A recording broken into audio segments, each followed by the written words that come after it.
On voyait les hôpitaux préparés depuis plusieurs semaines avec des lits qui étaient complètement vides, puis nous, en CHSLD, qu'on peinait à avoir même des tests pour dépister nos patients. Derrière les murs des CHSLD, la COVID-19, particulièrement la première vague, a été dévastatrice. Près de 4000 aînés en sont morts. Avoir un taux de décès aussi élevé, tout en même temps, ça fait en sorte que ça dépasse les ressources humaines et matérielles des CHSLD. Et c'est là qu'il y a eu des tragédies où on n'a pas pu donner les meilleurs soins et les soins de base à certaines personnes.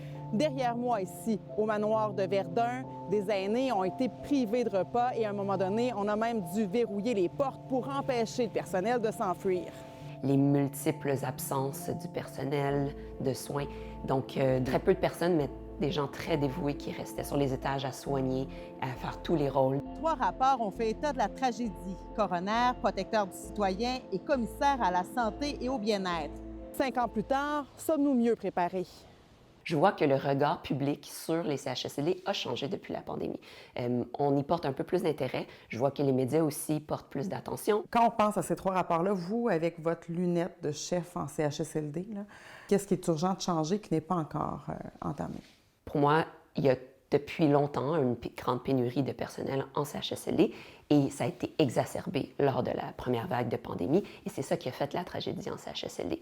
Et en ce moment, malheureusement, on a encore une grande pénurie. Il y a eu des actions qui ont été faites, qui ont été positives. Donc, on a entendu parler là, des 10 000 préposés qui ont été formés. Il y a eu une formation accélérée pour des infirmières auxiliaires. Est-ce que les CHSLD pourraient répondre à une autre pandémie?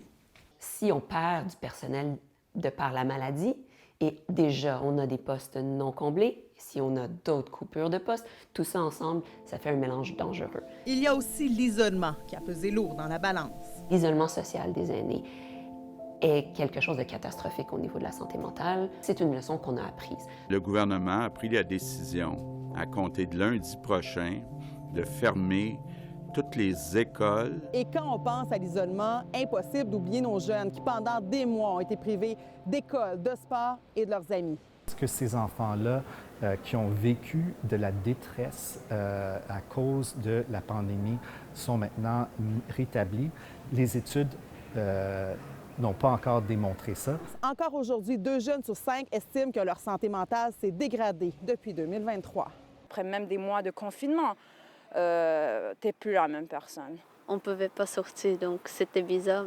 Autre défi, surmonter la fatigue vaccinale post-pandémie et améliorer la ventilation dans les milieux que fréquentent les enfants, dont les écoles.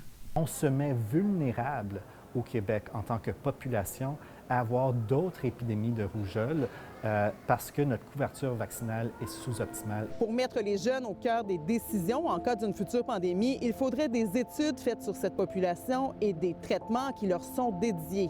Un enfant qui est très malade avec la COVID-19 et qui doit être hospitalisé ou qui doit avoir des soins critiques, ce sont des traitements qui sont basés sur une extrapolation de données d'études faites sur les adultes. Pour ce qui est des aînés, Dr Zang pense qu'il est impératif d'avoir des gens de terrain en CHSLD à la table des décideurs à Québec. À Montréal, Marie-Claude Paradis-Desfossés pour Nouveau Info.